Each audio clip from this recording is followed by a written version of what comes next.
Hey, I'm just gonna spoil the Digital Circus movie. I'm not sure what the heck I just watched. The Digital Circus movie, that was that was kind of lame and pointless. All right, so the first half of the movie is a recap.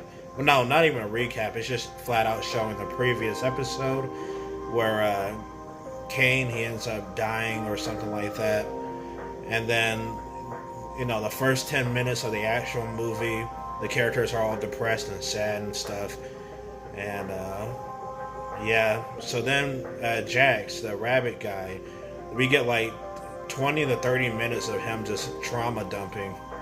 And I guess Pony, whatever her name is, she goes inside his brain or something and realizes that, hey, it turns out that Jax was actually, faking being a comic relief. Oh man.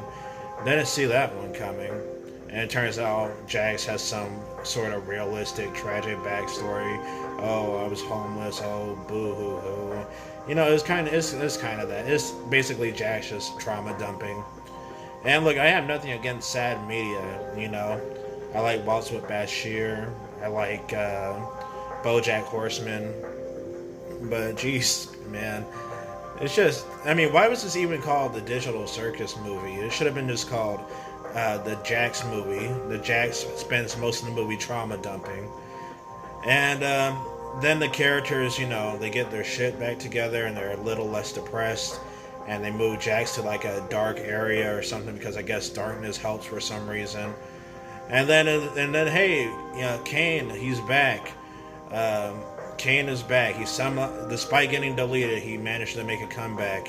And then he reveals to the characters, he's like, hey, you guys are pretty much stuck here forever, but I can still try to make your experience less miserable.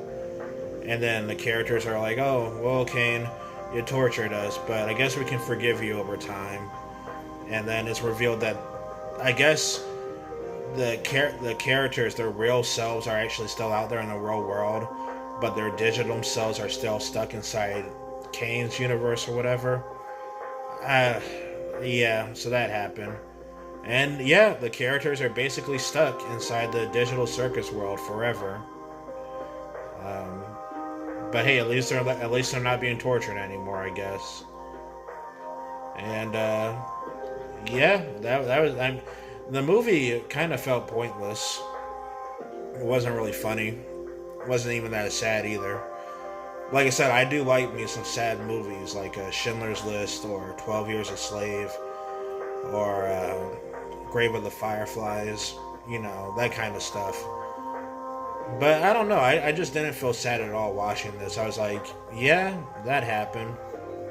And then the movie ends, and I guess, what's his name, Gooseworks or whatever, I guess he's gonna either A, continue the story, or B, just work on something else. Overall, I was just very unimpressed. I was pretty much mostly unimpressed with the whole show when I first saw it. I thought it had nice animation and some funny moments, and then it had some predictable trauma dump moments, and that was about it. So I'm guessing now the characters are just stuck inside Kane's world. And now since Kane apparently has less power, he can't even really do any godlike stuff anymore. But I guess he's more sane now or something. I don't know. Like, if I was stuck inside that universe, I would probably, just choose death instead of just being stuck with Kane. And yeah, that was a Digital Circus movie, a nothing burger movie, in my opinion. But I already can tell that a bunch of millennials and Zoomers are going to make essay videos and call it deep and thought provoking. And I'm like, I've seen better. Spirited Away, that's something I would call deep and thought provoking. Xenoblade Chronicles, I've seen better. Digital Circus, wouldn't even make my top 100 list.